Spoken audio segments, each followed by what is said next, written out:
23 जून को पूर्व मुख्यमंत्री स्वर्गीय वीरभद्र सिंह की जयंती है। इस दिन शिमला के रिज मैदान पर प्रस्तावित उनकी प्रतिमा का शिलान्यास किया जाएगा। नगर निगम शिमला की बैठक में पहले ही प्रस्ताव पारित हो चुका है, लेकिन आज कांग्रेस शासित शिमला नगर निगम की पहली बैठक में इस मामले को दोबारा उठाया गया और 23 जून से पहले जगह चयन पर सभी औपचारिकताएं पूरी करने के निर्देश दिए गए हैं। शिमला के विधायक हरीश जनार्था ने सदन में यह मामला उठाया और कहा कि प्रतिमा लगाने के लिए मात्र जगह चाहिए, बाकी उसका सारा खर्चा दान से होगा। लोग प्रतिमा के निर्माण के लिए स्वेच्छा से दान करेंगे। ये जो प्रस्ताव था ये पीछे पारित हो गया था हाउस में। हाउस ने हैज एग्रीड कि वो अलॉट करेगी एक जगह माल रोड पे और उस पे रिज पे, जहाँ पे कि माननीय स्वर्गीय राजा वीरभद्र सिंह जी का एक स्टैचू लगना है। और उसका भी हमने ये सोचा है कि उसमें ना कोई बोझ वो म्यूनिसिपल कॉर्पोरेशन पे फाइनेंशियली पड़ने वाला है, ना स्टेट गवर्नमेंट पे। उसमें सारा के सारा जो पैसा है वो हिमाचल की जनता खुद अपने इच्छा अनुसार देंगे और बहुत नॉमिनल सा अमाउंट हम उसमें एक लिमिटेशन फिक्स करेंगे। हो सकता है 100 या 200 रुपए से ऊपर हम उसमें डोनेशन किसी से नहीं लेने का प्रयास करेंगे, सिर्फ इसलिए कि उन्होंने इसके भाग्य लिया है। उस मूर्ति में हर आदमी का सहयोग होगा और आज इस प्रस्ताव को इसलिए लाने की जरूरत पड़ी है क्योंकि कोई 1 साल पहले ये पास हुआ था और इसको रिफ्रेश करना है। जैसे कि सबको मालूम है कि 23 जून को उनका जन्मदिन होता है और वो आने वाला है, तो अगर अभी इसको हम रिफ्रेश करके इस प्रस्ताव को निकालते हैं म्यूनिसिपल कॉर्पोरेशन से 23 जून से पहले हमने उसमें ग्राउंड ब्रेकिंग सेरेमनी करनी है और वहाँ पे पूजन करना है, तो ताकि हम इसको म्यूनिसिपल कॉर्पोरेशन से रिफ्रेश होकर इस प्रस्ताव को निकाल पाए। और मैं धन्यवाद करना चाहता हूँ पूरे हाउस का जिन्होंने इसको रिफ्रेश किया है और इस प्रस्ताव को आगे कार्य करने के लिए म्यूनिसिपल कॉर्पोरेशन को इंस्ट्रक्शन दे दी गई है। बैठक में सेहत सोसाइटी के अंतर्गत रखे गए 900 सफाई कर्मचारियों का मुद्दा भी गरमाया, जिसमें सामने आया कि 300 सफाई कर्मचारी हाजिरी लगाते हैं लेकिन फील्ड से गायब रहते हैं। शिमला के विधायक ने तो यहां तक कह दिया कि ये लोग शिमला से बाहर बैठकर मुफ्त में 12,000 प्रतिमाह वेतन लेते हैं। ऐसे सफाई कर्मचारियों की लिस्ट बनाकर कार्यवाही करने के आदेश दिए गए हैं ताकि जरूरतमंद लोगों को रोजगार मिल सके। आज पहला हाउस जो है, जो अभी कॉर्पोरेशन इलेक्शन फर्स्ट हाउस था, मेयर साहब हमारे सुरेंद्र चौहान जो मेयर हैं उनकी अध्यक्षता में पहला हाउस था जिसको हमने भी अटेंड किया है और बड़ा अच्छा गया है। सभी ने एक दूसरे का जो है समर्थन साथ देने की बात करी है और इकट्ठे मिलके हाउस चलाना है यही। और सरकार की तरफ से हमने आश्वासन दिया है कि फंडिंग के मामले में शिमला शहर के लिए कोई कमी नहीं आएगी। अधिकारी को आपने निर्देश दिया है कि बैठक में देखिए, मैं बोलना चाहता हूँ, हमने मैं जिला परिषद मेंबर भी रहा हूँ, चेयरमैन भी रहा हूँ और हाउस एमसी के भी हम एसोसिएट मेंबर तीसरा टर्म है उसके भी हम रहे हैं। तो देखते हैं कई बारी जो कुछ अधिकारीगण होते हैं वो बड़ा लाइटली ले लेते हैं काउंसलर्स को या जिला परिषद मेंबर्स को या बीडीसी मेंबर्स को लाइटली, वो आते ही नहीं है और अपने कई बार कोई भी उपस्थित नहीं होगा और कई बार अपने जूनियर्स को भेज देंगे। पर शिमला म्युनिसिपल कॉर्पोरेशन जो है सबसे ओल्डेस्ट है और मैं समझता हूँ यहाँ पे हर अधिकारी को अपने हाजिरी देना सुनिश्चित होना चाहिए। सर, आपने आशियाना टूकी भी मुद्दा यहाँ पर आया, आपने एक प्रस्ताव यहाँ पे लाया, सफाई कर्मचारी प्रॉपर्टी टैक्स की भी यहाँ पर बात। देखिए, जो आशियाना टू की बात है बिल्कुल बनना चाहिए, लेकिन वो वहाँ बनना चाहिए जहाँ लोग चाह रहे। वो कृष्णानगर में चाह रहे और हमारे शिमला के जो एमएलए साहब हैं हरीश जनार्था जी, उन्होंने हाउस को भी बताया और अधिकारियों को भी बताया है कि वहाँ पे जमीन ऑलरेडी एमसी की है। आप उधर नाम जहाँ अभी प्रस्तावित था वहाँ कॉलेज के लिए जमीन जो है वो राजा वीरभद्र सिंह जी के समय में वहाँ पे कॉलेज के लिए जो है ट्रांसफर करने की हाउस ने ही पास करी थी एजुकेशन डिपार्टमेंट के नाम। बाद में जो है ये आशियाना 2 के लिए किया गया। वहाँ के स्थानीय लोगों का भी कहना है कि यहाँ पे कॉलेज आना चाहिए और आशियाना भी ये भी बनना चाहिए। इस बात से भी हम लोग बिल्कुल इसके लिए गंभीर हैं।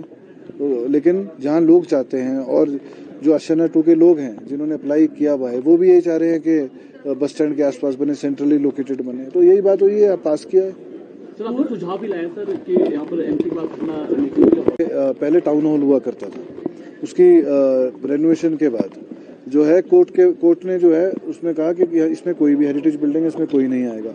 बाद में बड़ी मुश्किल से जो है मेयर और डिप्टी मेयर का ऑफिस जो है वहाँ पे दिया गया कोर्ट के द्वारा। वहाँ पे अच्छा हाउस अच्छा चलता था, वहाँ अपना ही जो है एक कॉन्फ्रेंस हॉल था अभी हम बचत भवन में आज ये कर रहे हैं। ये भी एमसी जब ओल्डेस्ट एमसी है और वो किराए पे क्यों, खुद जो है किराए पे क्यों जाएगी डिस्ट्रिक्ट एडमिनिस्ट्रेशन के पास। तो मैं समझता हूँ कि अपना होना चाहिए। और शिमला शहर में सिवाय बचत भवन के कहीं भी प्रॉपर कॉन्फ्रेंस हॉल नहीं है, एक प्रॉपर जिसको बोलते हैं। तो मैंने सुझाव दिया है कि लिफ्ट में जो है अपनी जगह है, जो पार्किंग है कई जगह ऐसी है, डेड एरियाज हैं, वहाँ पे खुद भी मीटिंग कर सकते हैं, पार्किंग की जगह भी है। और किसी और ने जो है, किसी होटलियर ने करनी है, किसी बिजनेसमैन ने करनी है, किसी ऑफिस ने करनी है, वो भी वहाँ पे वो अपनी मीटिंग जो है, और उसकी कैपेसिटी जो है कम से कम जो है 250 लोगों की होनी चाहिए। पूर्व मुख्यमंत्री वीरभद्र सिंह शिमला में, तो कब तक इसको जो है शिलान्यास? देखिए, आज हाउस में प्रस्ताव पहले भी प्रस्ताव ये पास हो चुका है। आज भी मेंबर्स हमारे लेके आए हैं और हमारे मेयर साहब भी इसके लिए बहुत गंभीर हैं। अभी आज तो ये है कि सिर्फ चिन्हित करी जाए जमीन के माननीय लेट राजा वीरभद्र सिंह जी, जो कि छह बारी मुख्यमंत्री थे, और पूरा न केवल प्रदेश की बात कर रहा हूँ, पूरे देश में उनका नाम है। आज भी उनके ना रहने के बावजूद भी, निधन के बाद भी उनका नाम है और वो अमर है। तो मैं समझता हूँ कि उनके लिए जो है, उनकी प्रतिमा के लिए म्युनिसिपल कॉर्पोरेशन एक जगह एलोकेट करे और मूर्ति बनाने के लिए एक भी गवर्नमेंट का जो गवर्नमेंट के खजाने से पैसा है वो नहीं लगेगा। वो सारे लोग आपस में इकट्ठे करके कंट्रीब्यूशन करके वो बनाएंगे। देखिए, वो अगली मीटिंग में लेके आएंगे। रेवेन्यू जनरेशन जो है न केवल लोगों को महंगाई बढ़ाने के लिए होनी चाहिए, उससे रेवेन्यू जनरेशन होता है। हम लोग, सरकार जो है वो सुविधाएं लोगों को देने के लिए होती है, ना कि पार्किंग के पैसे इकट्ठे करने के लिए लाइन लगा के।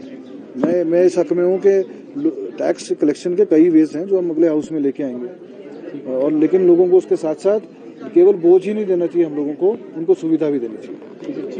इसी के साथ मेयर सुरेंद्र चौहान ने कहा कि शिमला शहर के विकास के लिए हर प्रयास किए जाएंगे। पार्किंग, पानी व टैक्स को लेकर निगम बड़े फैसले करने जा रही है ताकि शहर के लोगों को राहत मिल सके। देखिए, आज नगर निगम का जो महीने का एक हाउस होता है, जब नया नगर निगम बना, उसमें एक महीने के अंदर अंदर एक हाउस करना होता है। उसकी बैठक आज हमने रखी थी, जिसमें कुछ रेजोल्यूशंस थे, कुछ प्रस्ताव थे, कुछ एक क्वेश्चन था, और जिसको लेकर के हमने विस्तृत चर्चा की। और हमने सभी ने, हमारे नए जो चुने नुमाइंदे थे, सबको हमने मुबारकबाद भी दी। और माननीय हमारे मंत्री अनिरुद्ध सिंह जी भी थे, और शिमला शहर के विधायक हरी जनार्था जी भी थे, और जो एसोसिएट मेंबर तीसरे विक्रमादित्य जी सिंह थे, उनके साथ मेरी चर्चा हो गई थी। उन्होंने भी इस हाउस में आना था, लेकिन वो दिल्ली में नितिन गडकरी से उनकी बैठक है, इसकी वजह से वो नहीं आ पाए। और विस्तृत हमारी चर्चा हुई, और बड़े अच्छे माहौल में और अच्छे स्वार्थपूर्ण माहौल में हमारा बैठक हुआ, और ये आगे भी जारी रहेगा। सर, एक महत्वपूर्ण मुद्दा आया है कि जो काम पे ही नहीं आते हैं तो उनके खिलाफ कार्रवाई की जाएगी। देखिए, इसमें हमारे जो एसोसिएट मेंबर है हरी जनार्था जी ने, उन्होंने एक सवाल उठाया। उसमें उन्होंने कहा कि बहुत से ऐसे कर्मचारी है जो लोगों के घरों में, या वो घर पे बैठ के वो तनख्वाह लेते हैं और इस तरह का काम करते हैं। जनार्था जी ने इस क्वेश्चन पॉइंट ऑफ ऑर्डर में इस बात को पुष्टि की थी, लेकिन उसमें तुरंत हमने, कमिश्नर साहब ने भी और इन्होंने, हमने इस बात को रखा कि जो भी इस तरह के कर्मचारी ने, उस पर निश्चित तौर पर कार्रवाई होगी।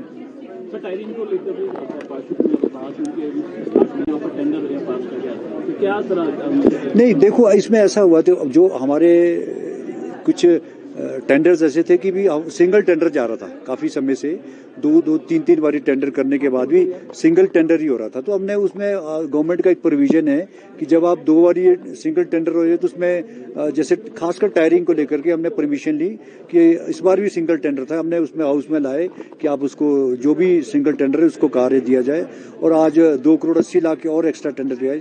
मैं माननीय मुख्यमंत्री ठाकुर सुखविंदर सिंह सुक्खू जी का भी बहुत बहुत धन्यवाद करता हूँ, जिन्होंने, हमारा जो एस्टीमेट था वो लगभग 7 करोड़ 80 लाख के आसपास का था टायरिंग का, तो बावजूद एस्टीमेट से ऊपर उन्होंने हमें 10 करोड़ दिए, जो मैं समझता हूँ कि हर वार्ड में हम टायरिंग करेंगे।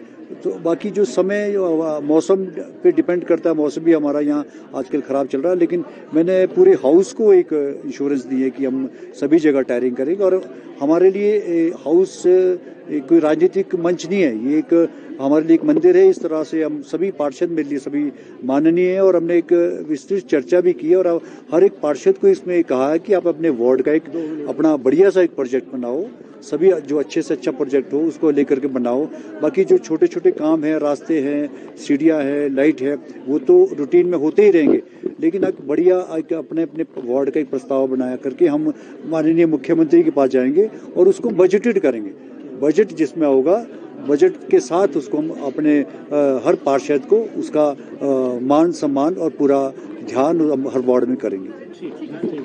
News desk N1 live.